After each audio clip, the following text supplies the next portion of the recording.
D'accord. Ok, j'y vais, puisqu'on m'y invite.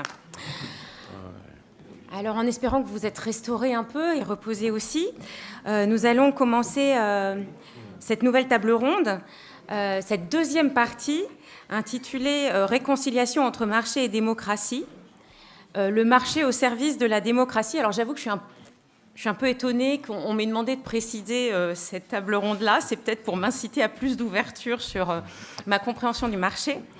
Et donc, cette table ronde va réfléchir sur le marché des politiques publiques, sur le commerce international et sur le marché des armes. Et donc, je vais immédiatement passer la parole sur le marché au service des politiques publiques et la question environnementale à Étienne Durand. Tu as 15 minutes. Merci beaucoup, Madame la Présidente. Avant de commencer, un mot de remerciement rapide, mais néanmoins sincère pour l'organisation de ce colloque. Merci à Gaël Marty, merci à Éric Carpano. Alors, c'est pas tant la difficulté du sujet, moi, qui m'a gêné, c'est la difficulté de l'exercice. C'est-à-dire, d'abord, que Éric Carpano vient de me lancer le défi de n'absolument pas dépasser les 10 ou 15 minutes qui me sont imparties, ce qui en soi est un challenge. Difficulté de l'exercice aussi parce que je vais essayer, dans le temps qui m'est imparti, de parler de choses qui sont éminemment techniques, mais en les simplifiant exagérément pour la compréhension globale. Et puis une difficulté surtout parce que mon intervention, qui commence cette table ronde, arrive un petit peu à contre-courant de l'idéologie générale. C'est-à-dire que jusqu'à présent, ce qu'on a vu, c'était que le marché s'érigeait finalement dans l'indifférence de la démocratie, ou en tout cas qu'il cohabitait difficilement. Et mon propos, c'est précisément de soutenir l'inverse. Donc on m'a demandé aussi d'être subversif, ça faisait aussi partie de la fiche de poste d'Éric. Donc j'essaie de maintenir le rythme. L'hypothèse est ici de montrer non seulement que le marché et la démocratie peuvent aller de pair, mais surtout que le marché peut être un instrument au service de la démocratie. Et je vais tenter de démontrer cette hypothèse en prenant comme point d'appui la protection de l'environnement. Alors pourquoi la protection de l'environnement ? Parce que la question environnementale, c'est une préoccupation démocratique majeure. Le dernier scrutin aux élections européennes, avec la montée des listes écologistes, n'en est qu'une des manifestations. Et donc, aujourd'hui, les citoyens, partout en Europe, ont exprimé le choix, démocratiquement, de protéger l'environnement, de réduire les émissions de gaz à effet de serre, de favoriser une préservation de la biodiversité, etc., etc. Cela étant, une fois que ces priorités démocratiques sont mises sur le devant de la scène, il faut trouver les moyens de les mettre en œuvre. Et spontanément, en tout cas à l'échelle de l'Union européenne, spontanément, le réflexe a été de freiner le marché. Freiner le marché parce que la logique est assez facile à comprendre. Le marché, c'est celui par la faute duquel tout est arrivé. Le développement de l'ère industrielle, l'explosion de la démographie mondiale, la croissance économique, c'est ce qui provoque aujourd'hui réchauffement climatique, érosion de la biodiversité, etc., etc. Donc logiquement, pour protéger l'environnement, on a limité le marché. Et dans les grandes lignes, ça se traduit juridiquement. C'est-à-dire que les premiers grands textes européens en matière de protection de l'environnement sont des textes qui vont limiter les libertés économiques. On limite la possibilité d'émettre telle et telle substance dans l'air, on interdit l'utilisation de telle et telle ressource, on limite le marché, on limite les libertés économiques. Le problème, c'est que l'inconvénient majeur de cette méthode de limitation, c'est qu'on aboutit à une sorte de fétichisation de la prescription environnementale. Ça veut dire quoi ? Ça veut dire qu'à partir du moment où on fixe une limite aux entreprises, limite de pollution, les entreprises vont chercher à polluer à hauteur de ce qui leur est autorisé. Mais rien ne les incite à polluer moins. En tout cas, rien ne les incite économiquement. Et donc, face à cela, depuis une vingtaine d'années, en Europe et ailleurs, on envisage une autre voie que celle de l'opposition entre le marché et l'environnement. Cette voie, c'est celle d'une régulation des enjeux environnementaux par le marché. La démarche qui sous-tend cette orientation est une démarche qui est éminemment pragmatique. L'objectif est de faire en sorte que la protection de l'environnement devienne, aux yeux des entreprises polluantes, une opération qui soit économiquement intéressante. Et pour le dire de façon provocatrice, l'idée s'est imposée qu'en économie de marché, si on veut protéger l'environnement, il faut le transformer en marchandise. En tout cas, il faut le doter d'une valeur économique. Parce que, qu'on s'en offusque ou pas d'ailleurs, la valeur économique, c'est la langue du marché, c'est le langage du marché. C'est autour de la valeur économique des choses que des opérateurs vont décider d'agir, d'échanger, de commercer. Bref, le marché se structure autour de cette valeur économique. Et l'idée de doter l'environnement d'une valeur économique, ça permet justement de l'intégrer dans le marché. L'objectif, c'est le suivant, c'est que les entreprises doivent être incitées à moins polluer, non pas pour respecter la loi, mais parce que la diminution de leur pollution présente pour elles un avantage économique. Et c'est donc alors par le jeu du marché que s'organise la protection de l'environnement.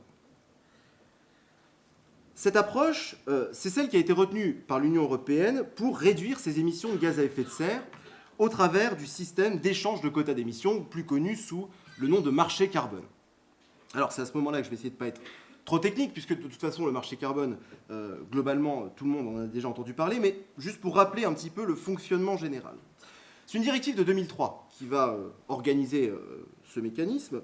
Cette directive va instaurer un mécanisme de plafonnement des émissions de gaz à effet de serre. Ce plafond est ensuite converti en un certain nombre de quotas. Chaque quota représente 1 tonne de CO2. Et ces quotas sont ensuite distribués entre plusieurs entreprises qui sont parmi les plus polluantes, les plus émettrices de gaz à effet de serre. Les entreprises de production d'énergie, les entreprises chimiques, les entreprises métallurgiques, etc., etc. Ces quotas vont permettre aux entreprises d'émettre des gaz à effet de serre sur une période donnée. Et à l'issue de cette période, les entreprises vont devoir restituer à l'État le nombre de quotas qui correspond aux émissions effectivement enregistrées pendant cette période. Sauf qu'en pratique, toutes les entreprises ne vont pas émettre précisément le volume de gaz à effet de serre correspondant au nombre de quotas. Certaines vont en émettre plus, d'autres vont en émettre moins, et la directive va permettre aux entreprises qui émettent moins de CO2 de vendre leurs quotas excédentaires à des entreprises qui en émettent plus. L'idée, c'est que ce marché, finalement, ce marché de quotas, offre un choix aux entreprises concernées. Soit elles peuvent décider de réduire leurs émissions de CO2 en investissant dans des technologies plus respectueuses de l'environnement, et dans ce cas, elles pourront vendre les quotas. Donc ça veut dire que dans ce cas, elles pourront valoriser économiquement l'effort environnemental qu'elles fournissent. Soit les entreprises décident de maintenir leur niveau d'émission, et dans ce cas, elles continuent à recourir aux quotas, elles achètent ces quotas. En d'autres termes, elles décident de subir économiquement le choix de ne pas protéger l'environnement. Et parallèlement à ça, la directive de 2003 va instaurer un mécanisme de diminution progressive du nombre de quotas sur le marché. Là encore, l'idée est une idée éminemment économique. L'idée, c'est quoi? C'est de dire, moins il y a de quotas disponibles sur le marché, plus le prix du quota est élevé. Plus le prix du quota est élevé, plus les entreprises sont incitées à les vendre et donc à réaliser des actions favorables à l'environnement. On a donc ici un mécanisme qui est dicté par l'offre et la demande et qui va doter la dépollution d'un prix de marché.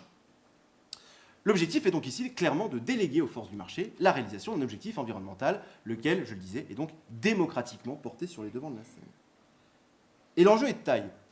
L'enjeu est de taille parce qu'à lui seul, le marché carbone en Europe, ça représente plus de 11 000 installations réparties dans tous les États membres et c'est près de la moitié des émissions de gaz à effet de serre dans l'Union européenne qui sont concernées.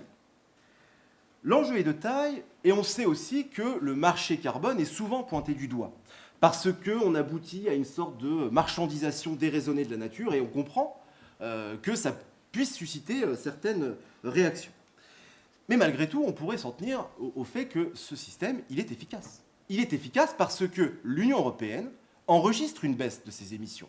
Mieux que ça, l'Union européenne a d'ores et déjà dépassé ses objectifs de réduction pour 2020. Elle les a d'ores et déjà dépassés depuis 2014 grâce à ce mécanisme de marché mis au service de la protection de l'environnement. Et donc, au regard de ces résultats, on pourrait dire que le système d'échange et puis la logique de marché qu'il incarne se montre finalement efficace et plus efficace que les stratégies antérieures d'opposition marché-environnement auxquelles je faisais allusion tout à l'heure. Cela étant dit, derrière ces résultats a priori efficaces se cache une réalité autrement plus complexe. Parce que l'expérience a montré que l'efficacité du système d'échange ne dépend pas vraiment de la logique de marché. Cette efficacité, elle dépend surtout de la solidité de l'encadrement juridique, de la régulation de ce marché. Pour le comprendre, il me reste combien de temps ? Okay. Pour le comprendre, j'expliquerai d'abord qu'il existe d'autres systèmes de marché pour protéger l'environnement, autres que le système de quotas d'émissions. J'en donne qu'un seul exemple. En France, par exemple, le législateur a instauré un marché des certificats d'économie d'énergie. L'idée ici, c'est de délivrer des certificats à des opérateurs qui diminuent leur consommation d'énergie. On leur confie un certificat, et ce certificat, ces opérateurs vont ensuite pouvoir le vendre à des consommateurs qui sont obligés par la loi d'acquérir ces certificats. Il y a d'autres exemples, des unités de biodiversité, des marchés de certificats verts. Je n'ai pas le temps de les développer, mais ce qui importe, c'est que la logique ici est la même. La réalisation d'actions environnementales va donner lieu à l'attribution de certificats. Ces certificats vont pouvoir faire l'objet d'une valorisation sur un marché spécifique, tout comme la logique des quotas. Mais pour tous les auteurs qui s'intéressent à ces instruments de marché pour la protection de l'environnement, tous mettent en évidence l'immense besoin de régulation que ces marchés exigent. Cela tient précisément au fait que ces marchés, en réalité, sont créés de toutes pièces. Qu'il s'agisse de certificats ou de quotas, ces objets que l'on échange n'existent qu'en vertu d'une norme juridique qui les a préalablement transformés en biens marchands. Donc on est très loin de l'image de la main invisible, ou, vu que tout le monde cite Hayek, je me sens autorisé à le faire, ou de la catalaxie, cher Hayek, puisque là, il faut créer de toutes pièces un marché de quotas, marché de certificats, mais aussi et surtout, il faut s'assurer en permanence que ce marché, que le fonctionnement de ce marché s'opère en vue de la réalisation de l'objectif environnemental. Il y a une finalité qui doit être en permanence surveillée. Et l'expérience a justement montré que le défaut de régulation, que l'insuffisance de l'encadrement de ces marchés par le droit, finalement, ça bridait toute la mécanique. Quelques exemples. Au moment du lancement de ce marché de quotas d'émissions, l'encadrement du système était relativement léger, si ce n'est particulièrement laxiste, puisqu'en réalité, cette directive de 2003 dont je parlais tout à l'heure, laissait une très grande marge d'appréciation aux États, qui déterminaient plus ou moins librement la façon dont ils attribuaient les quotas aux entreprises concernées, et puis surtout le volume total de quotas attribués aux entreprises. Or, sous la pression des lobbying, les États en ont attribué beaucoup de quotas. Et surtout, ils en ont attribué beaucoup trop. Beaucoup trop, et donc cette surabondance des quotas sur le marché carbone a entraîné une baisse de leur prix, forcément, jusqu'à atteindre 0 € en 2007, et ce qui a donc neutralisé la logique du système. Pourquoi ? Parce que les entreprises n'avaient plus aucun intérêt à baisser leurs émissions, sachant qu'elles ne pouvaient pas vendre leurs quotas. Seconde phase du système, qui s'ouvre en 2008, une directive avait prévu, entre 2008 et 2012, de diminuer le nombre de quotas pour relancer le système et le remettre sur les rails de la protection de l'environnement. Problème, là encore, le système d'échange n'a pas résisté à l'épreuve des faits, puisque 2008, c'est une année marquante, qui est connue pour la crise généralisée de cette année. Cette crise a engendré une baisse de l'activité industrielle, qui elle-même a donc engendré une baisse des émissions de CO2. Ce qui en soi est une bonne nouvelle. C'est une bonne nouvelle pour les émissions de CO2. C'est une très mauvaise nouvelle pour le marché des quotas, parce que moins d'émissions de CO2, donc surplus de quotas excédentaires, et le marché, encore une fois, était complètement enlisé et ne servait quasiment plus à rien. Et donc, face à ces constats, la réponse du législateur européen a été de renforcer considérablement l'encadrement européen du système d'échange par une directive en 2009, par une directive en 2018, et puis par un système auquel je ferai référence un tout petit peu plus tard, en 2015. Sans entrer dans le détail, l'objectif était ici clairement de muscler la régulation du marché carbone, pour pas qu'il ne s'écarte de l'objectif initial qui était celui de diminuer les émissions de gaz à effet de serre. Donc désormais, c'est la Commission européenne qui va fixer la quantité totale de quotas. Les conditions d'attribution, de suivi et d'échange des quotas sont beaucoup plus fermement harmonisées à l'échelle européenne. Et puis, à côté de ces ajustements, des mécanismes correcteurs ont été mis en place. Notamment, donc, en 2015, le Parlement et le Conseil ont mis en place un mécanisme de réserve de stabilité qui entre en vigueur en début de cette année. Et il s'agit en substance d'ajuster automatiquement le nombre de quotas sur le marché. L'idée, c'est de constater qu'il y a des quotas excédentaires et que la Commission va les retirer du marché, simplement pour créer un phénomène de hausse des prix et relancer la dynamique. Bref, l'objectif était ici clairement d'artificialiser complètement ce marché carbone. D'artificialiser pour qu'il se mette efficacement au service de l'objectif de réduction des émissions de gaz à effet de serre. Tant et si bien qu'aujourd'hui, on arrive à une réelle caricature de marché. Rien n'est spontané. Ni le nombre de participants, ni le prix de l'échange, ni le volume total de quotas, ni même le produit échangé n'est laissé au hasard. Et donc, face à ce constat, et j'en terminerai par là, deux positionnements sont possibles. Soit on peut y jeter un regard assez pessimiste en disant bon, ça confirme le propos, le marché ne se met pas au service de la démocratie, puisqu'en réalité, ce fort besoin de régulation indique que spontanément, si on le laisse agir tout seul, ce marché ne marchera pas. Au contraire, ça va être la régulation, l'encadrement, l'interventionnisme, bref, toutes des mesures qui sont a priori contraires à la logique de marché, qui peuvent réaliser ces priorités environnementales et avec elles les priorités démocratiques. L'autre regard qu'on peut porter, c'est un regard plutôt optimiste, en disant que ce système de marché carbone, ça peut être vu comme l'illustration concrète de la distinction entre objectif et moyen, distinction à laquelle Amaury Kravareza faisait allusion ce matin. On citait Hayek, et ce matin on a pas mal cité Amaury Kravareza, dont je me sens également autorisé à le faire. Car au travers de cet exemple rendu en matière environnementale, le système d'échange de quotas va illustrer le partage des responsabilités et des rôles entre la démocratie et le marché. La définition de l'objectif environnemental, c'est un processus démocratique. Ce sont les citoyens qui ont décidé de mettre en avant la question de la protection de l'environnement. Le marché, c'est juste un instrument dont on fait plus ou moins ce qu'on veut. On va le refaçonner, le travestir pour qu'il réalise l'objectif en vertu duquel on l'a mis en place. Et finalement, j'en terminerai par là, c'est peut-être par ce biais-là qu'on peut mettre le marché au service de la démocratie, en les travestissant. On travestit la démocratie, on la transforme en un élément qui est susceptible de se fondre dans la logique du marché. Et en même temps, on travestit le marché.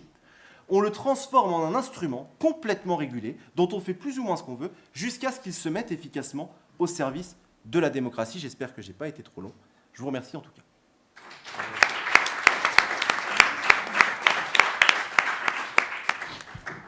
Merci Étienne. Alors de ton intervention, je retiens quelques petites expressions et je vais essayer de dégrainer et de garder ces expressions. Fétichisation de la prescription environnementale, marchandisation déraisonnée de la nature, artificialisation des marchés, travestissement, qu'en est-il à l'échelle internationale pour le commerce?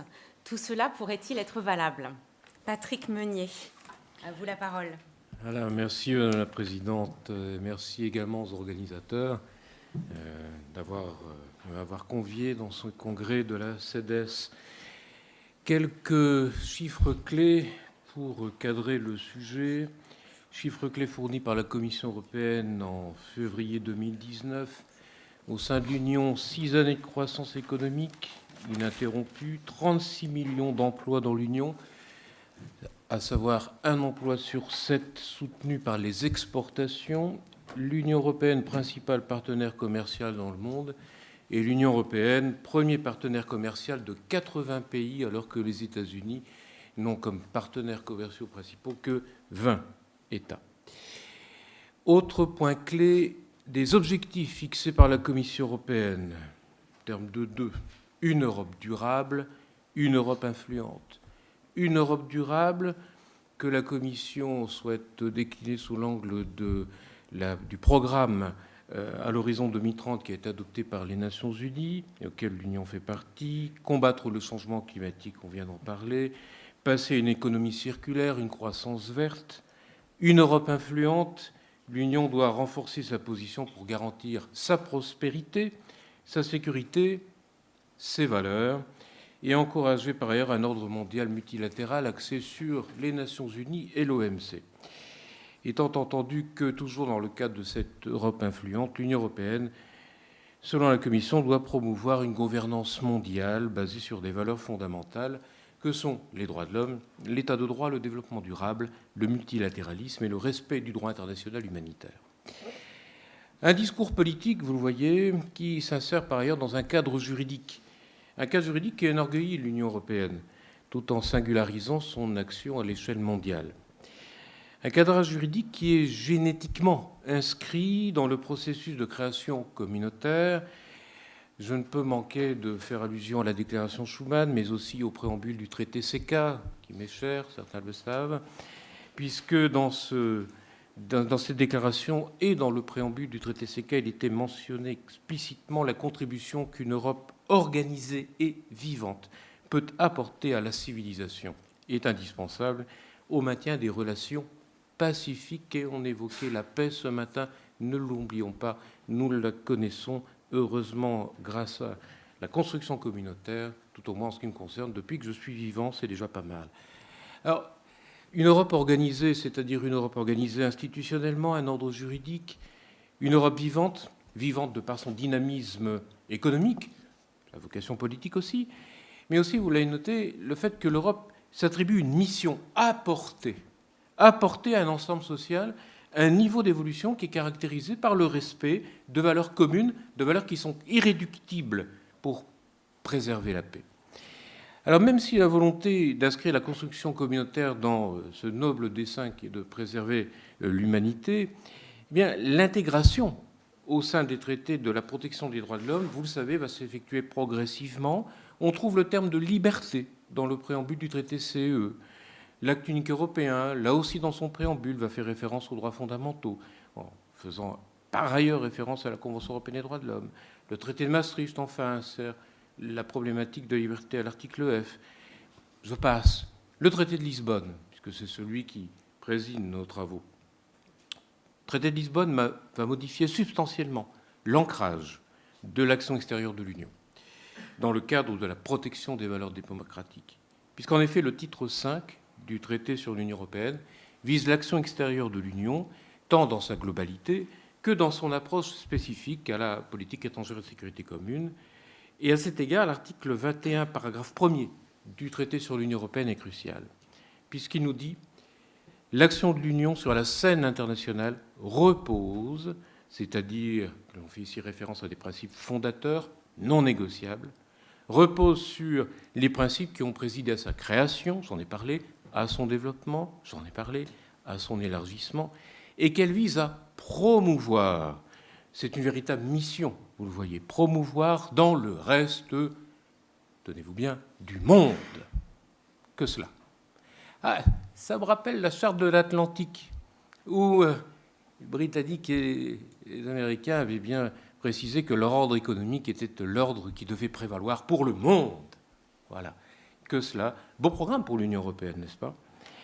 S'agissant des principes, l'article 21, paragraphe 1er, énonce que le traité que l'Union européenne doit promouvoir, toujours dans le reste du monde, la démocratie, l'état de droit, l'universalité, l'indivisibilité des droits de l'homme, des libertés fondamentales, le respect de la dignité humaine, les principes d'égalité et de solidarité et le respect, référence au droit international, des principes de la Charte des Nations Unies et du droit international. Par ailleurs, l'article 21, toujours de ce traité, énonce un ensemble d'objectifs à atteindre, tels que sauvegarder ses valeurs, ses intérêts fondamentaux, sa sécurité, son indépendance, son intégrité, ou encore soutenir le développement durable avec, au passage, la volonté d'éradiquer, je le mets entre guillemets, la pauvreté.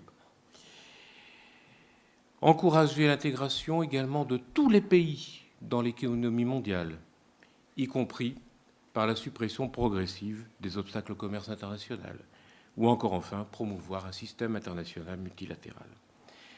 En l'occurrence, la conjugaison de l'article 21 du traité et de l'ensemble des compétences attribuées à l'Union génère un effet d'aubaine. En effet, l'Union, je l'ai dit tout à l'heure, a activement participé à l'élaboration du programme à l'horizon 2030, sur notamment la définition des 17 objectifs de développement durable, et par ailleurs l'Union est partie à l'accord de Paris sur le climat. Alors de ce fait, au regard du contexte actuel, notamment le repli nationaliste d'acteurs mondiaux de premier plan, l'Union peut occuper une place de leader, confortée par ailleurs par la noblesse de ses objectifs, l'exemplarité de son action. Et cette perspective est clairement référencé dans les travaux de la Commission européenne, là encore récent, de 2019, qui envisage l'Union comme une pionnière du développement durable et souligne que le fait d'être à la pointe de la transition économique verte et inclusive, associé à une forte impulsion en faveur des règles internationales, permettra de fixer des normes pour le monde entier et conférera un solide avantage concurrentiel sur le marché mondial. Concurrence, marché mondial, nous y sommes. La connexion est faite entre les principes, les valeurs, les objectifs et le marché. L'Union européenne reproduit finalement au niveau mondial la dynamique qui est à l'origine de sa création, préserver la paix, l'état de droit, la démocratie, les moyens du développement économique, donc du commerce. Alors, le traité de Lisbonne conforte cette approche, une approche qui est axée sur la propagation finalement. Et l'article 3, paragraphe 5 du traité sur l'Union européenne nous le dit clairement, puisque dans les relations avec le reste du monde, eh bien, l'Union, nous dit cet article, affirme et promeut ses valeurs et ses intérêts. Valeurs, intérêts.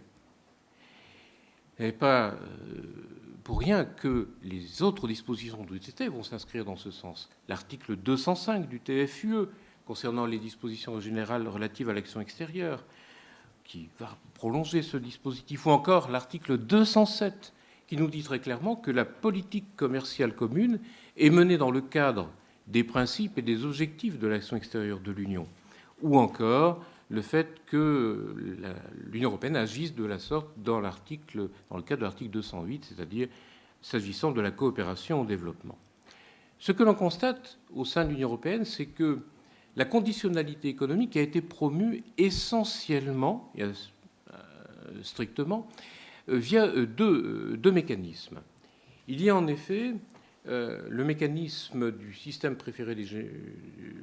des préférences généralisées, et l'accord de Cotonou, qui sont véritablement les fers de lance de la conditionnalité économique. Et pour ce faire, eh bien, on peut identifier deux aspects.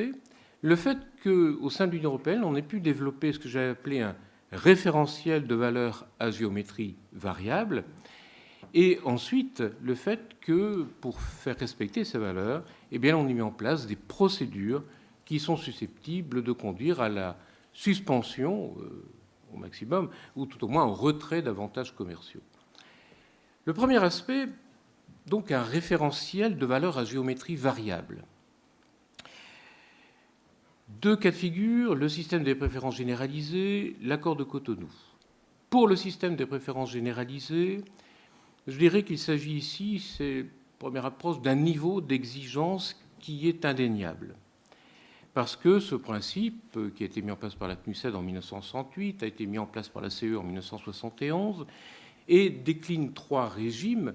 Un régime général qui est le SPG standard, un autre qui est le SPG+, et enfin un autre destiné aux États, particulièrement en problématique de développement économique, les pays les moins avancés, à travers ce qu'on appelle l'initiative Tout sauf les armes.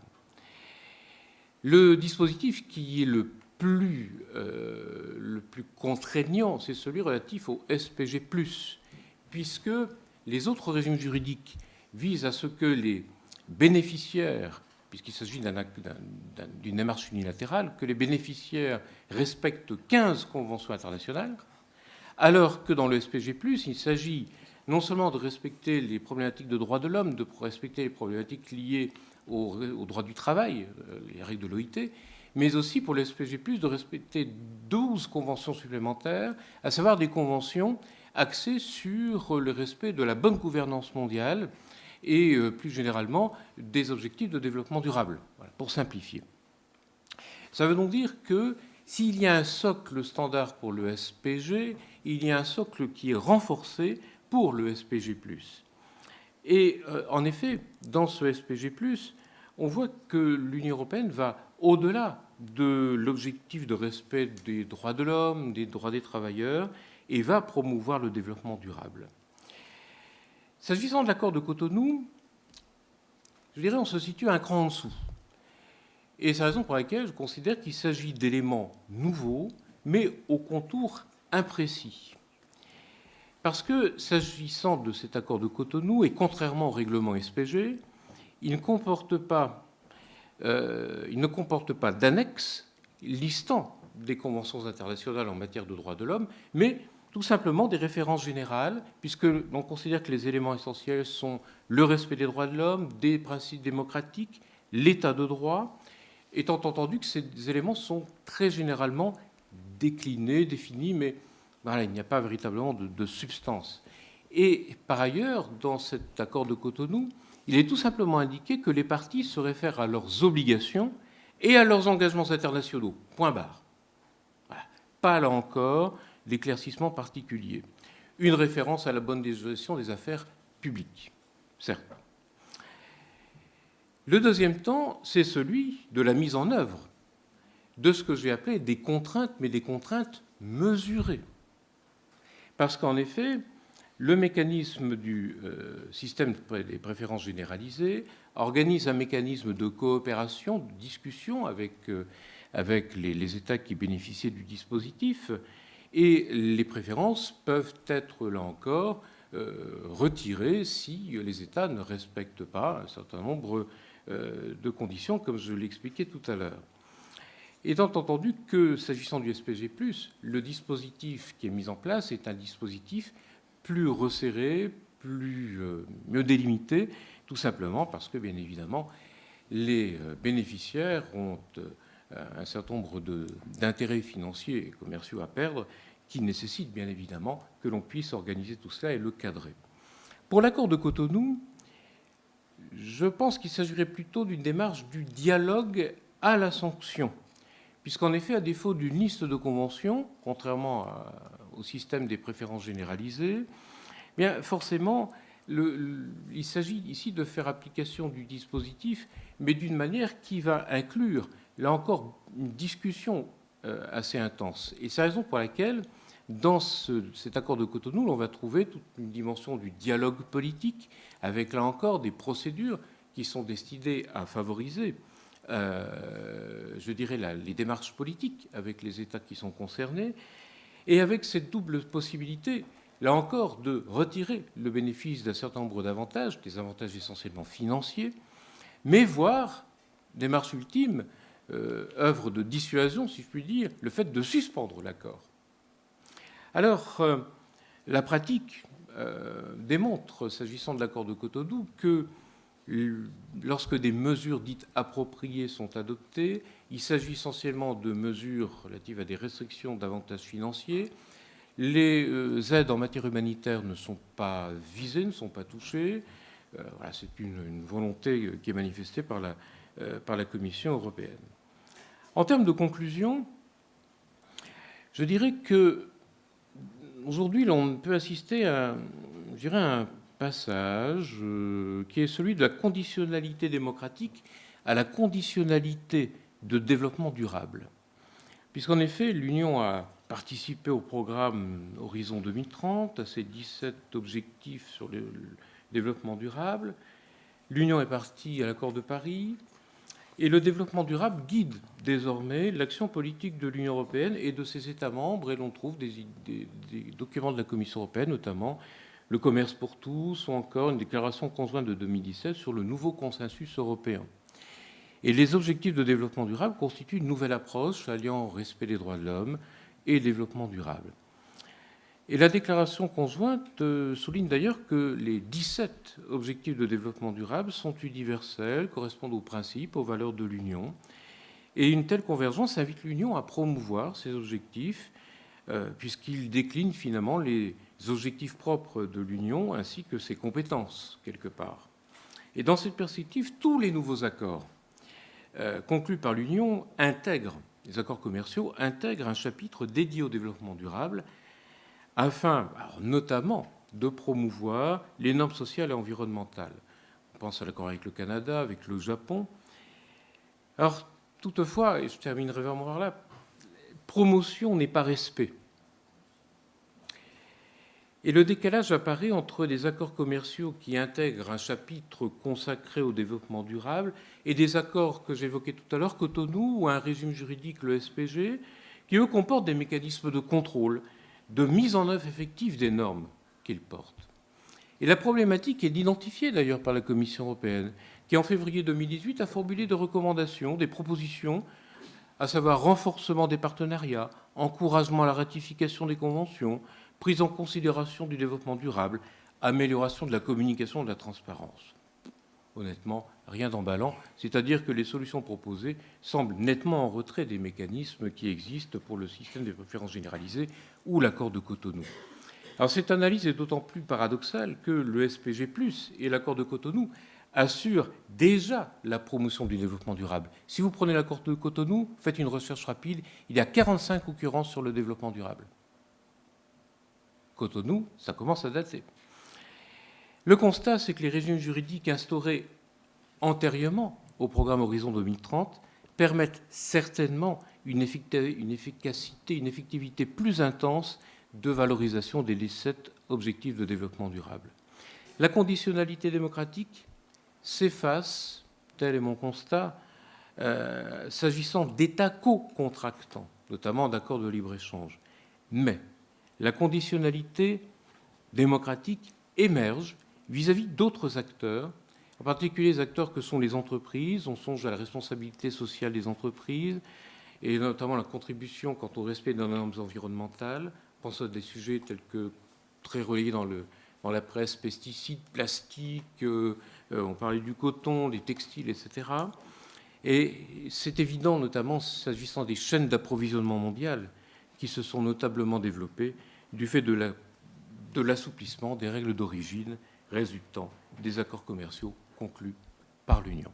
Voilà, je vous remercie.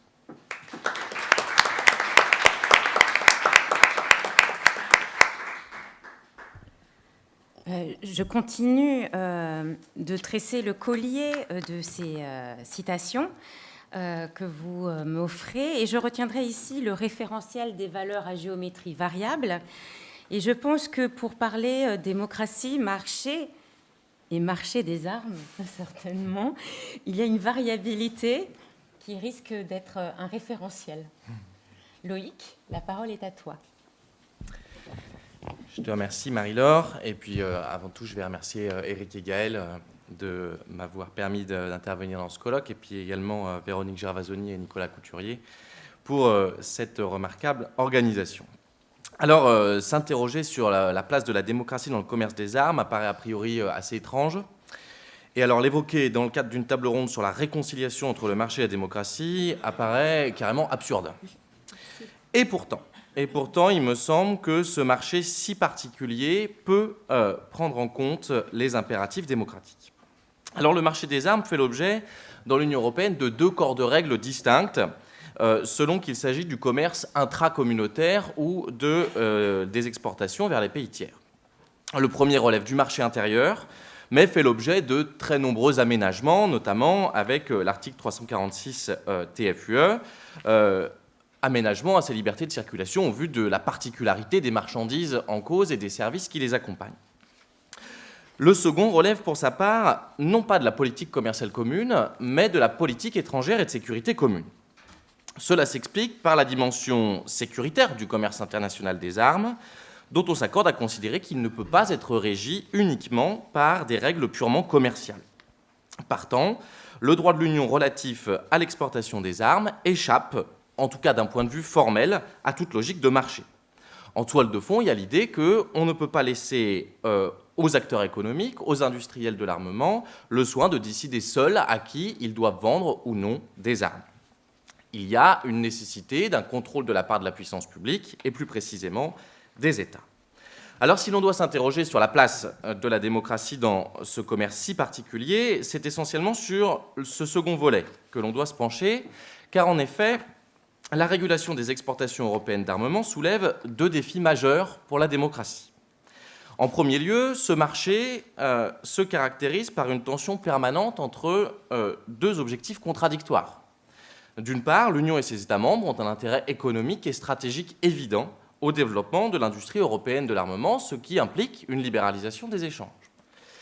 D'autre part, la prolifération des armes constitue une menace avérée pour la paix et la sécurité internationale, de même qu'elle est susceptible de porter atteinte aux objectifs et valeurs de l'Union européenne, en particulier la démocratie et les droits de l'homme.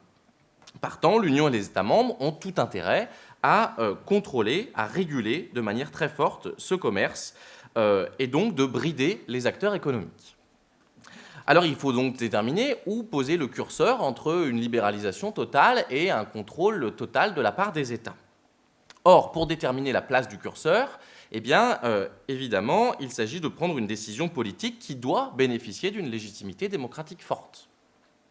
En second lieu, parce que les armes peuvent être utilisées notamment à des fins de répression interne, par des régimes autoritaires, la volonté affirmée de l'Union de projeter dans le reste du monde son idéal démocratique implique pour elle d'élaborer des règles qui vont permettre d'éviter que les armes européennes soient utilisées contre les aspirations démocratiques des populations. Ainsi donc, le commerce des armes pose deux défis distincts et interdépendants à la démocratie. D'une part, dans la mesure où l'opportunité politique d'exporter des armes vers tel ou tel État peut faire l'objet d'un débat légitime chez les Européens, le commerce des armes constitue un enjeu de démocratie interne à l'Union européenne.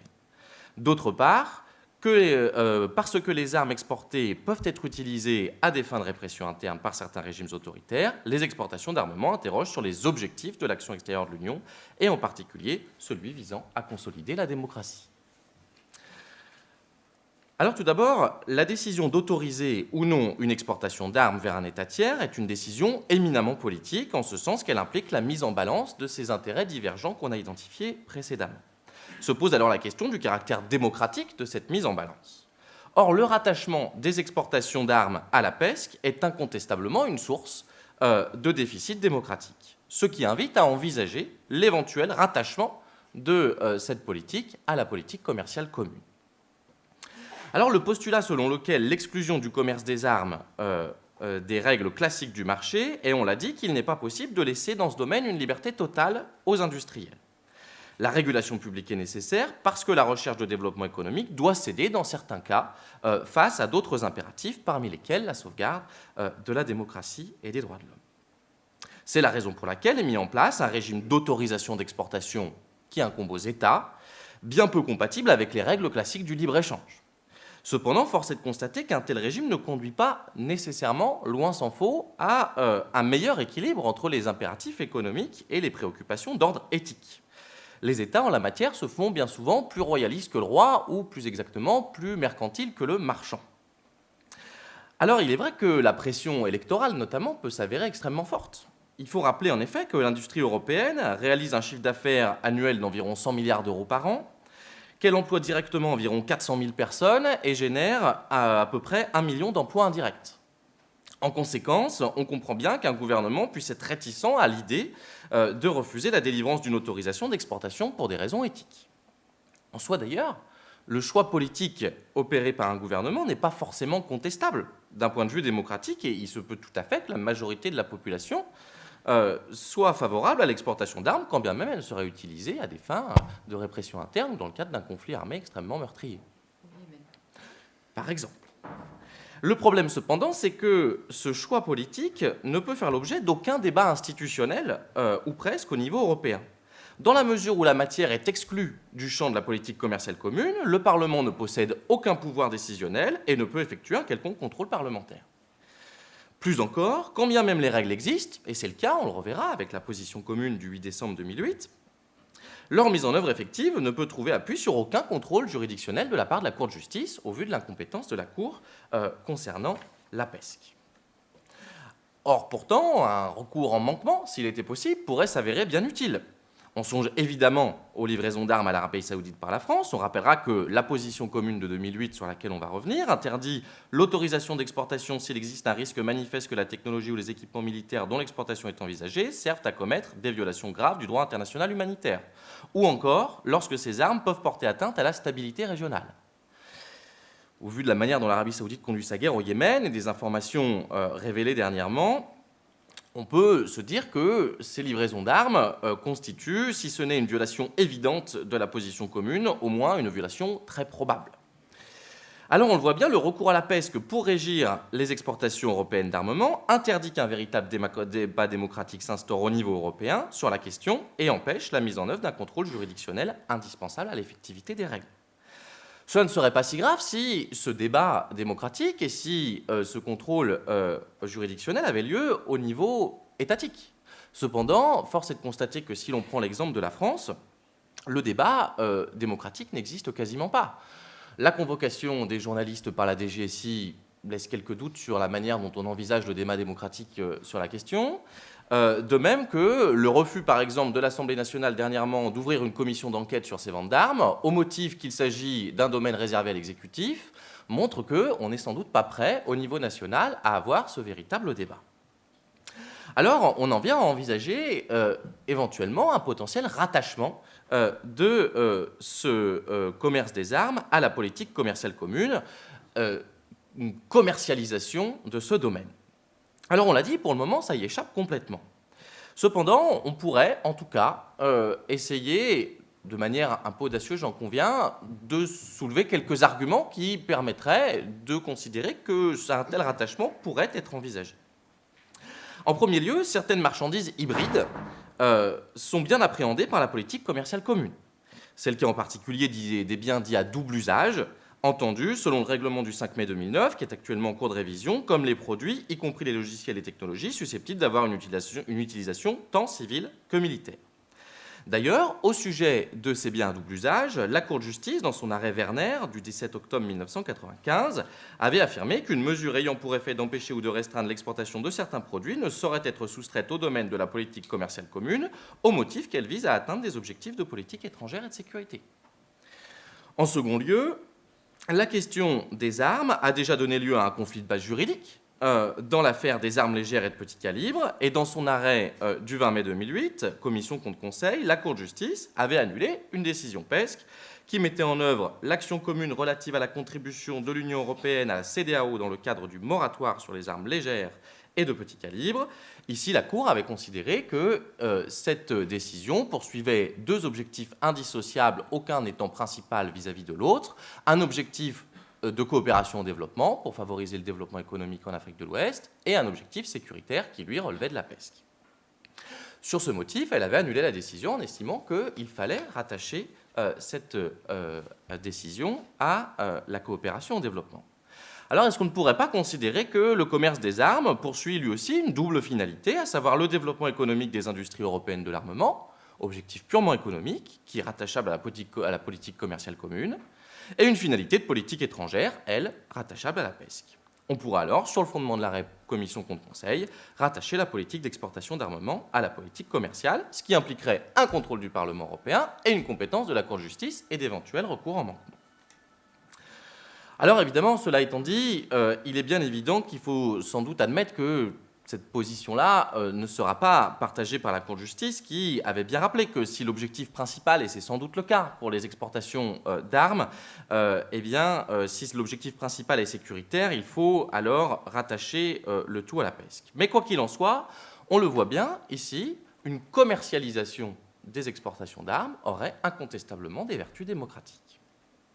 Alors, aux côtés de cet enjeu de démocratie interne à l'Union, le commerce international des armes revêt évidemment un enjeu pour la démocratie dans les États importateurs et partant pour la promotion des valeurs démocratiques dans le cadre des relations extérieures de l'Union. Alors, malgré son rattachement à la PESC et les inconvénients qui en découlent en termes de démocratie interne à l'Union, la politique européenne des exportations d'armes existe bel et bien. Et cette politique prend évidemment en compte la nécessité de promouvoir sur la scène internationale les valeurs démocratiques de l'Union. Par ailleurs, l'Union a réussi, en partie en tout cas, à exporter ces règles dans l'ordre juridique international. Alors, dès le début des années 1990, la question de l'encadrement des ventes d'armes dans les États tiers s'est posée au sein de l'Union européenne, sous l'impulsion notamment des ONG. Des critères avaient d'ailleurs été posés lors des sommets de Luxembourg et de Lisbonne en 1991 et 1992, critères qui ont ensuite été repris par un code de conduite adopté le 25 mai 1998. La principale faiblesse de ce code, c'était évidemment son absence de valeur contraignante. Sans doute fallait-il considérer qu'il s'agissait d'une étape vers l'adoption d'un instrument contraignant, ce qui sera chose faite avec la position commune du 8 décembre 2008. Celle-ci fixe ainsi 8 critères, sur lesquels je ne reviendrai pas en détail pour éviter un suicide collectif de la salle. 8 critères qui n'ont pas tous un impact direct sur la démocratie des États tiers. Cependant, le deuxième critère vise le respect des droits de l'homme et du droit international humanitaire et impose en particulier aux États membres de refuser l'autorisation d'exportation s'il existe un risque manifeste que la technologie ou les équipements militaires dont l'exportation est envisagée servent à la répression interne. En clair, les États membres doivent s'abstenir de toute autorisation à une livraison d'armes qui pourrait être utilisée, par exemple, contre des manifestants pacifiques. Sur le fond, et malgré quelques critiques légitimes que l'on peut lui adresser, cette position commune constitue incontestablement un texte ambitieux, sans doute le plus ambitieux que l'on connaisse actuellement dans le reste des démocraties libérales, au service donc de la démocratie. Sa principale faiblesse, évidemment, reste l'impossibilité d'un contrôle juridictionnel au niveau européen. Et pour prendre un exemple concret concernant des livraisons d'armes qui ont pu être utilisées à des fins de répression interne, on a le cas égyptien par exemple, où en 2013, Catherine Ashton, à l'époque qui était la haute représentante, condamne les violences à la suite du renversement de Mohamed Morsi, qui font sur une seule journée plus d'1 millier de morts quand même, et dans le même temps, la France, l'Allemagne, Chypre, la République tchèque exportent des armes. Dans le même temps, la Belgique et les Pays-Bas disent au contraire, non, application de la position commune, on n'exporte pas d'armes. On voit là que, encore une fois, on pourrait assister du même coup à une sorte de concurrence normative entre les États, certains fabricants d'armes pouvant privilégier de s'installer dans un État qu'ils savent un petit peu moins scrupuleux vis-à-vis de ses obligations au vu de la position commune. Alors, quoi qu'il en soit, même si les règles pose un véritable problème d'effectivité. En tout cas, ce régime a le mérite d'exister, d'autant plus qu'il a permis à l'Union de l'exporter dans l'ordre juridique international. En effet, la mise en place de règles contraignantes, quoique leurs sanctions restent limitées au niveau européen, apparaît largement insuffisant si l'objectif est d'éviter que des armes soient utilisées par des régimes autoritaires. En effet, et c'est d'ailleurs l'argument majeur de tous ceux qui contestent le bien-fondé de ces régimes stricts d'exportation, c'est que, évidemment, le refus des Européens d'exporter des armes a de grands risques d'être compensé par d'autres États qui livreront des armes à la place. En clair, un régime strict serait à la fois néfaste pour les intérêts économiques de l'Union européenne et inefficace pour protéger les valeurs qu'il prétend défendre.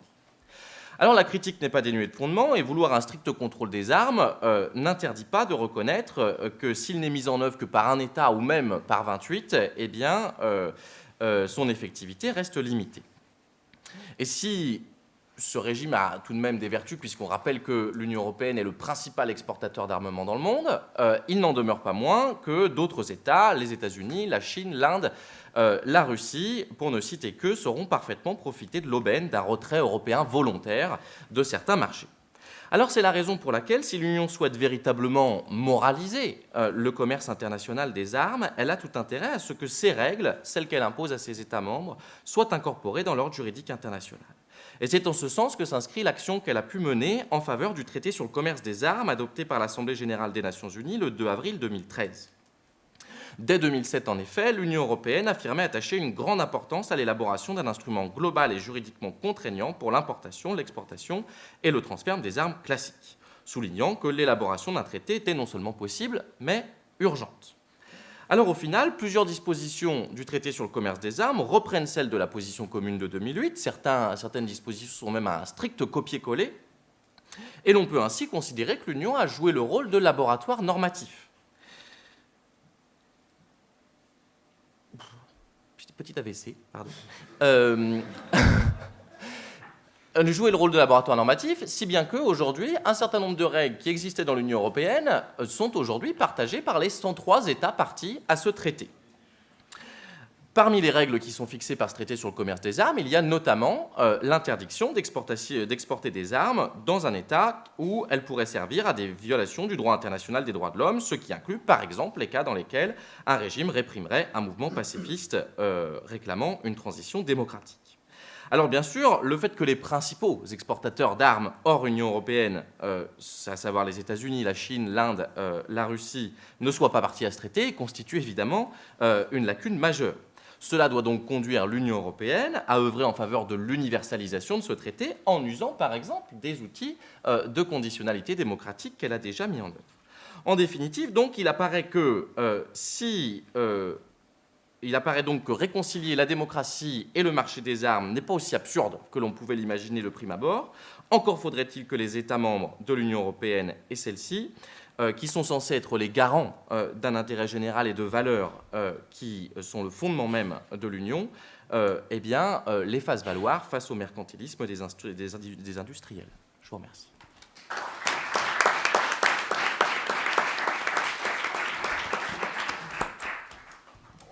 Merci Loïc. Hier, j'avais un début d'obscurantisme généralisé dans mon cerveau sur le sujet démocratie et marché, et je vois une lueur dans ton propos, puisque je découvre que le politique peut être plus mercantile que le marchand. Je me dis que peut-être ici se tisse au niveau du politique le lien entre démocratie et marché, mais je laisse à Julie Courtois le soin de poser des questions et de discuter les interventions. Alors, merci beaucoup. Merci pour ces interventions qui étaient particulièrement intéressante. Merci aux organisateurs. Je suis vraiment contente de pouvoir parler aujourd'hui, d'autant plus, toute petite remarque, que je suis seulement la 5e femme à parler sur l'ensemble des intervenants. Voilà, il fallait que je le dise, désolée. Alors moi, de mon côté, je ne suis pas du tout une experte en droit communautaire, pas sur la question du marché, encore moins sur la question de la démocratie. Ma thèse portait sur le droit chinois. Bon, voilà, notre conception de la démocratie, on va dire. Pas celle européenne, en tout cas. Quand j'ai vu les intitulés des interventions, j'étais assez sceptique, notamment sur la dernière, sur le commerce des armes, mais pourtant, c'est celle qui m'a presque le plus convaincue. Et à titre liminaire aussi, je voudrais rajouter, c'est que moi, je ne crois pas vraiment dans le mythe qui veut qu'une économie de marché entraîne nécessairement la démocratie. Encore une fois, je peux me baser sur l'exemple chinois. On a libéralisé l'économie, on attend toujours la démocratie. Donc voilà, je suis très à prendre avec des pincettes, en tout cas. Concernant la première intervention, donc celle d'Étienne, sur le marché au service des politiques publiques, je peux être que d'accord avec le fait de vouloir utiliser le marché comme un instrument à but démocratique et donc en l'espèce environnementale. Du coup, ça pose quand même la question, même si tu as répondu en partie dans ta conclusion, à savoir si on commence à utiliser le marché comme un instrument, forcément on va le réglementer, on va le réguler. Et dans ce cas-là, est-ce qu'on est vraiment encore dans une économie de marché? Est-ce qu'en fait, il ne faudrait pas qu'on fasse tomber les masques, tout simplement, et qu'on se dise, peut-être que l'économie de marché, ça ne fonctionne pas par rapport à tel ou tel objectif, par rapport à l'objectif environnemental. Et peut-être qu'il faudrait passer sur un autre type d'économie. Monsieur Meunier, vous aviez parlé d'économie circulaire à un moment, qui faisait partie des objectifs fixés par la Commission européenne, l'objectif durable de cette économie circulaire. Est-ce que vous pourrez aussi un petit peu plus détailler, parce que cette économie circulaire, est-ce qu'elle s'oppose forcément à une libéralisation des échanges? Pour revenir à Étienne, je suis désolée, c'est un peu confus, mais j'ai pris des notes au fur et à mesure. Une deuxième question également, c'était sur la création de biens juridiques. Voilà, dire qu'on pourrait sauver en fait l'environnement si on le rattachait à une marchandise. Est-ce qu'au contraire, parce que l'ironie de la situation, c'est quand même de se dire que c'est un peu à cause du marché quand même qu'on a le désastre environnemental qu'on connaît actuellement, parce que l'économie de marché, c'est un espèce de package qui s'accompagne également avec toutes ces valeurs libérales, et notamment la consommation un peu à outrance, qui conduit donc à ce désastre environnemental. Et est-ce que du coup, la solution, ce ne serait pas, au lieu de marchandiser nos ressources naturelles, de les extraire justement et d'en faire des ressources protégées, inviolables? Voilà, c'est une question que je me posais pour l'efficacité un petit peu de la protection environnementale. Concernant la deuxième intervention, il y a un mot qui est revenu assez souvent, et M. Robert aussi, vous l'avez utilisé, c'est le mot universalisé, l'universalisme des valeurs. Et moi, ça m'a fait penser un petit peu comme à la vieille Europe qui avait cette mission civilisatrice aux temps coloniaux. Je ne suis pas sûre qu'il faut vraiment retourner à cette époque-là, parce qu'on a vu un peu les dégâts que ça a donné. Et que justement, si on voulait essayer de construire une paix mondiale, parce que finalement, ça va être ça un petit peu l'objectif, si j'ai bien compris, de cette Union européenne, ce serait peut-être de traiter les autres pays avec un traitement égalitaire, tout simplement, d'un point de vue égal, pour éviter de refaire les mêmes erreurs qu'on ait pu faire auparavant. Donc voilà, et c'était notamment quand vous avez mentionné les missions de l'Europe qui seraient d'apporter un ensemble de valeurs communes pour la paix, il faut déjà les définir, ces valeurs, je pense. Et je ne pense pas que ça revienne exclusivement à l'Union européenne de devoir définir ces valeurs, parce que sinon, on va revenir à l'éternel débat entre universalisme et relativisme. Et ce serait bien, en fait, qu'on arrive à associer, alors je suis peut-être très, très utopiste, hein, mais qu'on arrive à associer un peu les diversités culturelles pour pouvoir vraiment avoir un objectif de paix qui dure cette fois-ci. Et oui, alors sur ce système de référentiel de valeurs à géométrie variable, alors des formations chinoises ou pas, si j'ai compris, moi ça m'a fait un peu penser justement à ce système du crédit social où on va commercer avec certains partenaires et si ils adhèrent à telle ou telle valeur, dans ce cas-là, ils auraient certains avantages. Si j'ai compris, non, c'est pas un système un peu de bons points, de mauvais points qui permettrait de réguler un peu ces négociations et ces conclusions de contrats commerciaux avec d'autres États qui, à terme, permettraient un peu de modéliser leur comportement. Peut-être, hein, je peux me tromper, je ne connaissais pas ce système, et moi, ça m'a fait penser à ça. Et voilà. Et enfin, donc, dernière question, j'hésitais à la poser, cette question. Donc, je ne vais pas parler de l'Arabie saoudite, parce que tout le monde est au courant ici de ce qui se passe au Yémen, et évidemment, c'est absolument horrible, mais vous disiez qu'il faudrait faire attention à ne pas exporter des armes dans des pays qui seraient des pays autoritaires, voire des pays dictatoriaux. Quand on voit que en France, donc nous sommes une démocratie, donc vous avez cité le problème de la liberté d'expression avec les journalistes, mais aussi on a le problème de la liberté de manifester avec l'usage des LBD, et on a le Parlement européen qui a quand même voté une résolution là-dessus, qui tendait justement à rappeler à la France qu'il faut faire un usage modéré de la violence en manifestation parce qu'on a quand même ce droit à la liberté d'expression. Est-ce qu'on n'essaierait pas un petit peu... Comment est-ce qu'on pourrait respecter des standards éthiques à l'international si nous-mêmes, sur notre sol, on n'est pas capable de faire un usage modéré de ces armes-là? Et je m'arrête ici. Et...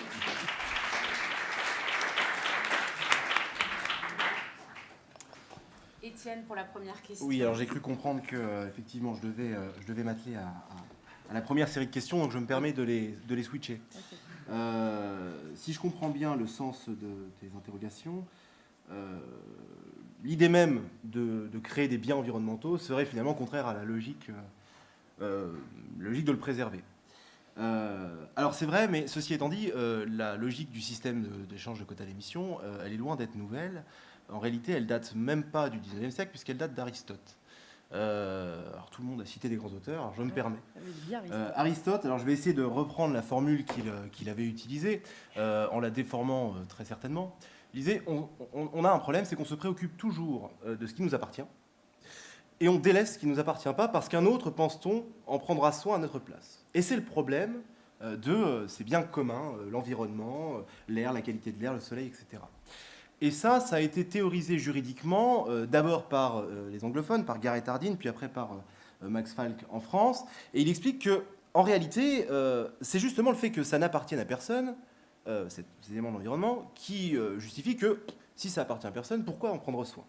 Et pour ces auteurs-là, l'idée c'est de dire que, en fait, la propriété, et donc le marché, c'est pas la cause des dérèglements climatiques, c'est pas la cause de la dégradation de l'environnement. Au contraire, c'est la solution.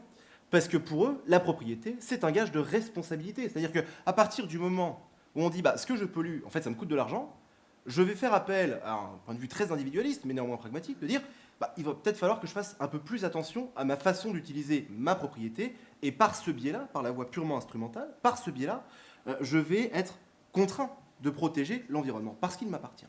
Alors, c'est largement débattu. C'est la propriété privée, en plus. Tout à fait. Parce qu'il peut y avoir d'autres types de propriétés, genre les commons. Enfin, voilà.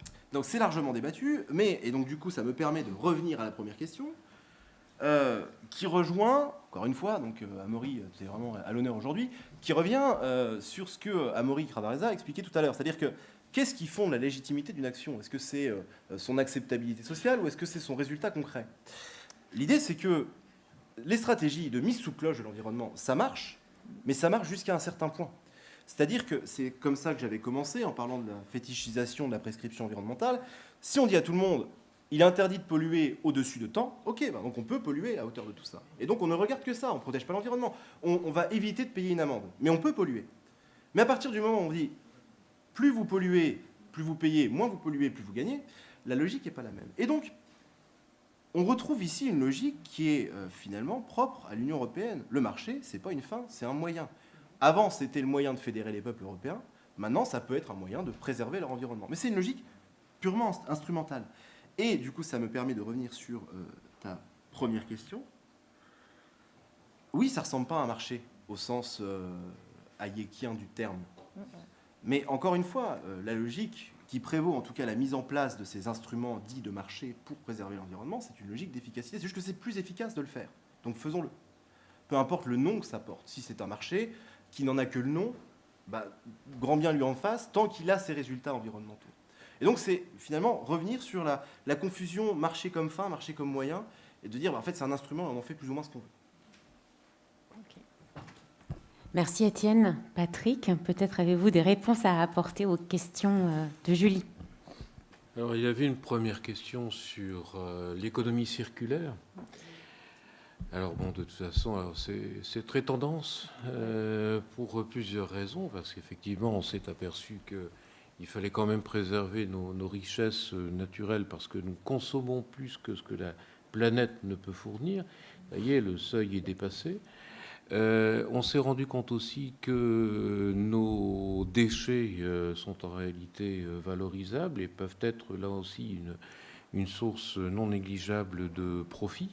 On s'est rendu compte enfin que, et là l'actualité s'en est fait largement écho, que plus personne ne veut de nos déchets, que nos plastiques nous reviennent et que finalement, voilà, alors bien sûr, il y a toujours les fonds marins, on peut peut-être les envoyer un jour dans l'espace, bref, mais ce qui se passe, c'est qu'on est dos au mur.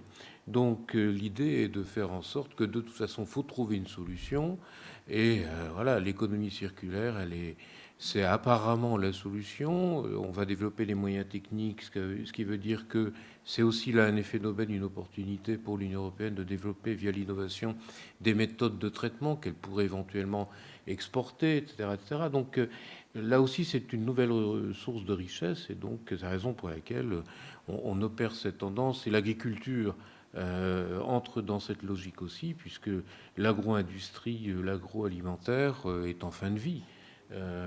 Donc on s'est aperçu, enfin tout le monde le disait depuis longtemps, mais bon, il faut attendre les catastrophes pour que tout se régule, que de toute façon on pourra nourrir mieux la planète avec un système d'agriculture durable qu'avec le système glyphosate. Bon, ça au moins c'est clair, c'est net, mais il a fallu plusieurs milliers de morts pour se rendre compte. Mais bon, en tout cas, c'est pas grave ça, c'est normal.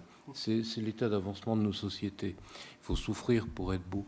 Donc, la deuxième question, c'était, je crois, sur la conditionnalité dans les nouveaux accords commerciaux. C'est vrai que au départ, j'avais deux grandes parties dans mon projet d'écriture et de communication qui étaient de distinguer SPG et Convention de Cotonou sous l'angle de la conditionnalité, et la deuxième partie sur les accords de libre-échange. Voilà. Et puis, c'est là l'avantage de la recherche, hein. C'est quand j'ai voulu entamer la deuxième partie, je me suis dit, oui, mais au bout du compte, dans ces nouveaux accords commerciaux, on ne peut pas parler de conditionnalité. Parce qu'il n'y a pas de système de contraintes en tant que tel. La conditionnalité, elle résiderait dans le fait de dire, oui, si les parties conviennent mais là on revient sur du droit international tout à fait classique, auquel cas, oui, on peut dire qu'il y a une condition de respecter le développement durable, les règles sociales, environnementales, mais en tant que tel, des systèmes tels que SPG Cotonou, non. Dans les nouveaux accords commerciaux, ça n'existe pas. Et c'est la raison pour laquelle, en février 2018, la Commission européenne nous fait un état des lieux je les ai cités, mais de dispositions qui en fait n'en sont pas. Il n'y a pas de substance juridique. On est dans du discours politique, me semble-t-il. Et même quand on fait une recherche, vous pouvez tenter l'expérience, aller sur Eurlex et essayer de trouver la liste des accords commerciaux, les accords de libre-échange et les accords commerciaux, mais bon courage, hein. Là, on en parlait avec notamment le ICRA, etc. C'est très très compliqué parce qu'il y a une espèce là de flou artistique qui existe, de non-communication, parce qu'on sait très bien qu'on a des effets d'annonce sur les chapitres du développement durable qui, pardonnez-moi, mais à mon sens, je vais continuer à creuser, mais me semble être plus un vernis qu'une réalité juridique. Voilà. Dans ce cas-là, ce serait peut-être au niveau commercial, en fait. On peut faire pression un petit peu sur les partenaires pour qu'ils s'alignent. Pas les États. Là où je pense qu'on a sans doute une porte de sortie, c'est plus sur les entreprises. C'est pour ça que je parlais de responsabilité sociale des entreprises en conclusion, et plus sur les chaînes d'approvisionnement mondiales, où là, effectivement, les entreprises ont peut-être plus de leviers, dans le sens où, notamment, on parlait des plastiques, du coton, du textile, etc. On pourrait peut-être, je ne sais pas encore, faut-il qu'elles suivent ces entreprises, mais sur le fait qu'on ait des entreprises un peu labellisées, éthique, commerce donc équitable, etc., qui est là aussi un argument commercial. Voilà. Désolé. Alors, je vais répondre de manière extrêmement courte, parce que sinon, ma présidente va sévir. Simplement, du coup, sur la critique du néocolonialisme, de ces politiques d'exportation des valeurs européennes, etc., bon, moi, je suis intimement convaincu que, comme on dit parfois, les Européens ont suffisamment de choses à se reprocher pour ne pas s'inventer une mauvaise conscience en matière de droits de l'homme. Et à mon avis, le problème principal, c'est plutôt le fait de ne justement pas exporter ces normes lorsque cela est contraire aux intérêts européens, plus que les cas dans lesquels on le fait. On peut parler du SPG. Le SPG, il a été accordé au Pakistan, par exemple. Bon, je ne suis pas sûr qu'il met effectivement en œuvre le pacte international relatif aux droits civils et politiques et toute une autre série de conventions visées par le régime SPG+. Ça me choque plus que lorsque on dit que en Guinée, par exemple, on suspend l'accord de Cotonou après un massacre qui a fait 500 morts dans un stade. Ça ne me choque pas particulièrement. Je pense qu'encore une fois, ces valeurs-là, alors il est sûr qu'il y a une ambivalence, elles ont une origine européenne, mais le programme mondial de Vienne en 1993, la Déclaration universelle des droits de l'homme, si on considère que ce sont des valeurs universelles, eh bien, dans ces cas-là, je ne pense pas que l'Union ait à rougir lorsque, effectivement, elle en réclame le respect. Et sur l'usage des armes dans les manifestations en France, bon, je pense que ça pose une autre question, puisque ici, les armes, on ne les a pas importées d'un autre État. Et évidemment que c'est un problème. Mais les BD, on les a achetés en Suisse. Tout à fait. Alors, les BD sont de Suisse. Il faudrait peut-être que la Suisse s'interroge sur l'opportunité de livrer des armes aux Français. Mais ça concerne plus les Suisses. Elle pourrait tout à fait le faire. Il n'y a aucune obligation de commercer, hein. Tu m'autorises à reprendre le micro pour donner la parole à la salle. Est-ce qu'il y aurait des interventions, des questions? Alors, je vois déjà Isabelle qui a envie de poser une question. Romain. Ensuite, monsieur tout là-haut, dont je ne connais pas le nom. Isabelle. Oui, en fait, c'est pas vraiment une question, c'est plus peut-être une observation ou de remarque. Peut-être pour rebondir sur ce que donc c'est sur la conditionnalité, et pour rebondir sur ce que tu disais, Patrick, à la fin, sur la faiblesse de la conditionnalité démocratique et les clauses droits de l'homme dans les nouveaux accords de libre-échange. Je crois qu'il ne faut pas oublier le schéma global conventionnel que l'Union européenne met en place dans le cadre de ces nouveaux accords, qui veut qu'en fait, qu'on est dans un système qu'on appelle le double accord lié, ou désormais le triple accord lié, puisqu'il y a une scission maintenant des accords de libre-échange et des accords en matière d'investissement, qui veut qu'en fait la clause de conditionnalité, elle ne se situe pas dans les accords de libre-échange eux-mêmes, mais elle se situe dans les accords parapluies, qui s'appellent les accords de partenariat stratégique. Donc, alors ça pose d'autres problèmes juridiques, qui notamment posent un problème de cohérence entre les instruments juridiques, parce que du coup on se retrouve avec plusieurs instruments juridiques, plusieurs accords qui sont liés.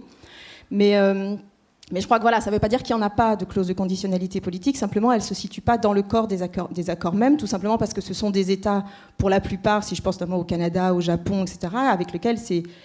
D'abord, on partage quand même globalement les mêmes principes et les mêmes valeurs, et puis ce sont des États qui ne veulent pas conditionner leur commerce avec l'Union européenne directement dans l'accord commercial au respect des droits de l'homme. Sinon, j'avais, si je me permets de garder le micro 2 minutes, j'avais une ou deux remarques par rapport à ce que tu disais.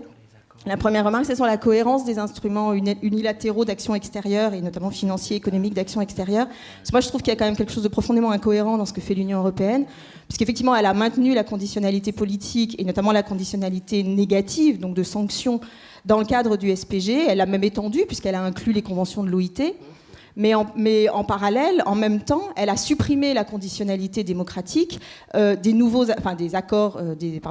instruments financiers d'action extérieure qui souvent servent de support financier aux accords qui, eux, organisent l'accès au marché de l'Union européenne.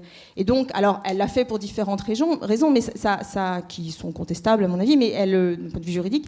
Mais en tout cas, ça pose quand même un problème, au-delà même de l'inefficacité de ces mécanismes. Ça pose quand même un problème de cohérence encore des instruments. Et puis, dernière remarque, je vais vite. Dernière remarque, c'est sur Cotonou. Je crois qu'il y a aussi une autre question une question qui se pose, qui est encore une question de cohérence d'instruments d'ailleurs, qui est la question de la révision de l'accord de Cotonou et de la place de la conditionnalité dans la révision de l'accord de Cotonou, puisqu'en fait, on va se diriger, si j'ai bien suivi où en sont les négociations de la révision de l'accord de Cotonou, on se dirige vers une différenciation dans l'approche conventionnelle entre les 3 blocs du groupe ACP, Afrique, Caraïbes, Pacifique, avec 3 accords différents qui vont encore être chapeautés par un accord global. Et on ne sait toujours pas de façon très précise où va se situer exactement les clauses de conditionnalité démocratique. Donc il me semble que derrière ça, il y a vraiment des problématiques de cohérence. Romain ? Moi, c'est pareil, c'est une remarque que je me suis faite en écoutant les propos de Loïc sur la vente d'armes. C'est peut-être très bête ce que je vais vous dire, mais les armes, ça sert à tuer. Donc en fait, on peut se donner bonne conscience en disant que c'est pas pour la démocratie, enfin qu'on va pas du coup porter atteinte à on va pas vendre des armes à des régimes dictatoriaux, mais en fin de compte, on va quand même tuer des gens. Que ça soit démocratiquement décidé ou pas démocratiquement décidé, je trouve qu'il y a une formidable hypocrisie derrière tout ça. Donc en gros, soit on assume, on vend des armes parce qu'on a un marché de l'emploi qui a besoin de ça et que ça rapporte de l'argent et que ça permet de faire d'autres choses, soit on n'en vend pas, mais je trouve que ça me fait penser au greenwashing en fait. C'est un peu l'équivalent, quoi. On se donne bonne conscience en utilisant des instruments de ce type et en disant que de toute façon c'est des armes qui ne serviront pas à tuer les civils. Il y a un très bon dessin dans le Charlie Hebdo de cette semaine où on voit un djihadiste qui est pointé par un pistolet, je pense un FAMAS, par une autre personne qui dit « Ah, je risque rien en fait, je suis un civil et c'est une arme française. » Voilà. Jean-Baptiste, si j'ai bien compris le nom. Le micro arrive, ou il faut aller le chercher. Mathieu ? Merci. Vas-y.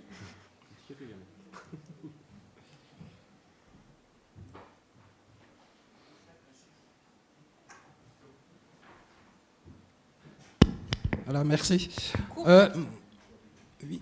Oui, c'est bon. Voilà. Et moi, mon intervention porte plus précisément sur l'effectivité justement de la conditionnalité dont vous avez évoqué. Effectivement, cette conditionnalité, elle est prévue dans un certain nombre d'accords. Vous avez évoqué l'accord de Cotonou.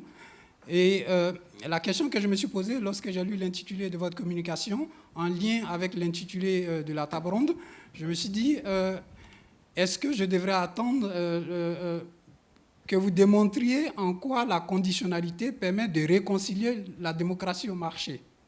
Et là, je me suis dit, j'attendais de voir justement au regard du bilan justement que vous semblez admettre et qui a été fait par bon nombre d'écrits doctrinaux sur l'effectivité de cette conditionnalité démocratique, on se rend compte dans la pratique finalement de la difficile conciliation entre cette conditionnalité démocratique et les intérêts finalement, les intérêts du commerce, puisqu'il a été montré que les considérations commerciales ont pris le pas, finalement, dans ce bilan, ont pris le pas sur le respect de cette conditionnalité démocratique. Je pense que c'est quelque chose même qui est déploré par le Parlement européen, qui n'a cessé de remettre en cause le fait que cette conditionnalité démocratique, bien qu'elle ait été qualifiée d'élément essentiel, n'a pas pour autant donné lieu à la suspension, par exemple, d'un accord. Finalement, c'est vrai, la Commission s'en défend en présentant cette conditionnalité démocratique comme un instrument de dialogue avec ses États partenaires. Mais pour autant, le dialogue n'a pas permis, on se rend compte au fil du temps, que la question de la démocratie, finalement, dans ces États partenaires, reste toujours problématique. On a même l'impression qu'on y va... le problème se pose de plus en plus. Voilà. Est-ce que dans la réalité, on peut admettre ou se convaincre que cette conditionnalité démocratique peut être un élément de réconciliation entre le marché et la démocratie? Je vous remercie. Alors, oui, j'apprécie la remarque et la question parce qu'elle me permet de rebondir aussi avec une remarque qui avait été faite par les collègues sur la portée notamment du dialogue, l'existence des mesures de retrait, voire de suspension. Alors, il est vrai que quand on parle du Pakistan, on peut être choqué, mais là, par exemple, j'ai identifié, j'ai pris toutes les décisions qui avaient été prises. Il y a une décision d'exécution qui vient d'être prise en février 2019 dans le cadre du régime tout sauf les armes pour le Cambodge, et qui, justement, possède un retrait temporaire des préférents. C'est-à-dire que même si, vous voyez, il ne s'agit pas de suspension, parce que suspendre, là, c'est le SPG, c'est autre chose, mais pour Cotonou, ce serait suspendre l'accord. L'idée, ce n'est pas d'arriver jusque-là. L'idée, c'est au contraire de contenir l'application d'un accord ou d'un régime spécial de préférence. Mais surtout, l'idée, c'est de faire en sorte que l'on puisse continuer à dialoguer, à obtenir des résultats. Quand on regarde toutes les décisions qui sont prises par la Commission européenne, je pense en particulier à Cotonou, j'aurais vu le nombre de partenaires à l'accord de Cotonou, vu la durée d'application de l'accord, finalement, il y a assez peu de décisions de retrait temporaire ou de mesures appropriées, en l'occurrence, qui ont été prises. C'est-à-dire que le dialogue a lieu, sans aucun doute, il peut être sans doute approfondi, mais le fait qu'il ait lieu, effectivement, permet sans doute de mieux ajuster, d'aboutir à certains résultats qui ne sont pas traduites par des décisions juridiques, parce que justement elles se réalisent dans la pratique. Donc je pense que là, il y a quand même un intérêt important dans le cadre de l'accord de Cotonou, voire bien sûr dans le cadre du SPG.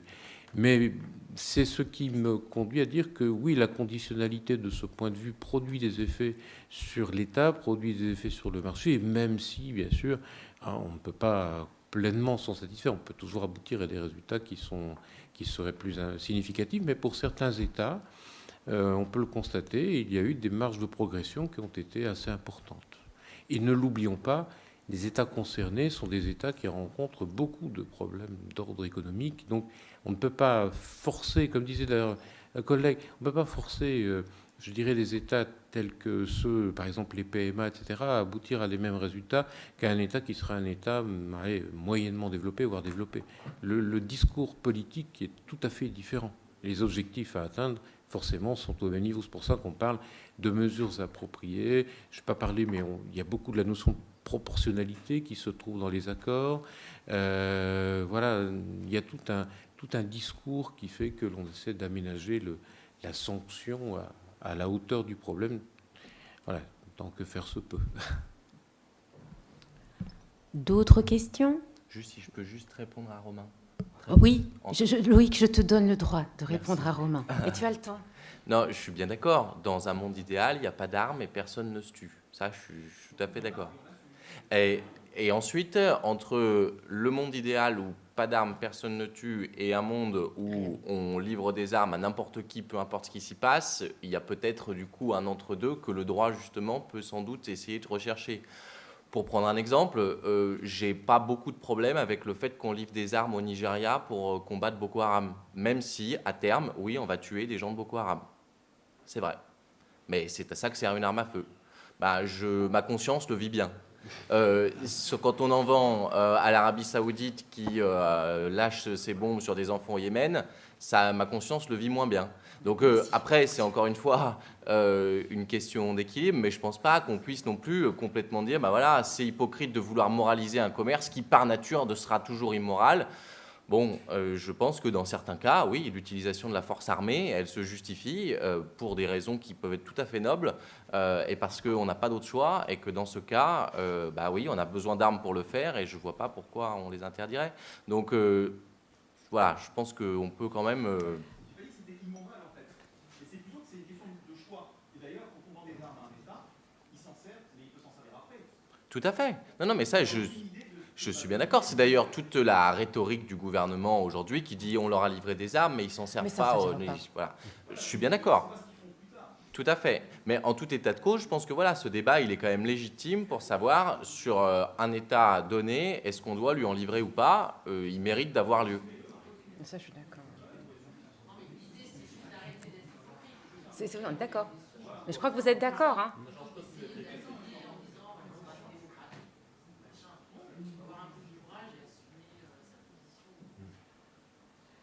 D'autres questions? Alors, j'en profite d'avoir le micro. En fait, c'est une fausse question. Mais en t'écoutant, Loïc, je me suis posé quid des marchés illégaux d'armes, des trafics? Parce qu'en fait, on a bien un marché. Ça, c'est régi notamment par un protocole à la Convention des Nations Unies. Je ne pensais pas qu'il y avait de réponse, merde. Ouais. Et donc, ça, voilà, le trafic illicite, lui, il est complètement interdit. Ouais, il est complètement interdit, mais on a quand même une question sur démocratie et marché de tous ces marchés illicites qui existent réellement et qui ont des implications sur les régimes démocratiques. Je suis d'accord. Ça, après, voilà, on est juste sur la réaction à ce trafic, plus qu'au fait de... Il n'y a pas à le réglementer. Bah, je sais bien. Il n'est pas censé exister. Voilà. Alors, une dernière question. Noé, vous avez un défi, une seule phrase, court. Il y aurait quelque chose à faire en matière de marché illégal. C'est qu'on harmonise la façon dont on détruit les armes qui doivent sortir du marché, étant donné qu'il y a certains pays où on se contente de les mettre en bon état dans une poubelle, d'autres où on va les broyer de manière irréversible, d'autres où on va un peu scier le canon. Là, l'Europe a quelque chose à faire. Alors, je pense que la Russie, ouais. Vous voyez. Mais d'ici que la Russie signe un traité international sur la destruction des armes, y compris légères, je pense qu'on a une marge de progression sur la puissance normative européenne. Et puis, je vais déclarer la table ronde terminée et souhaiter à tout le monde une bonne pause avant qu'on se retrouve à 16h. C'est ça, messieurs et mesdames les organisateurs ? Très bien. Merci.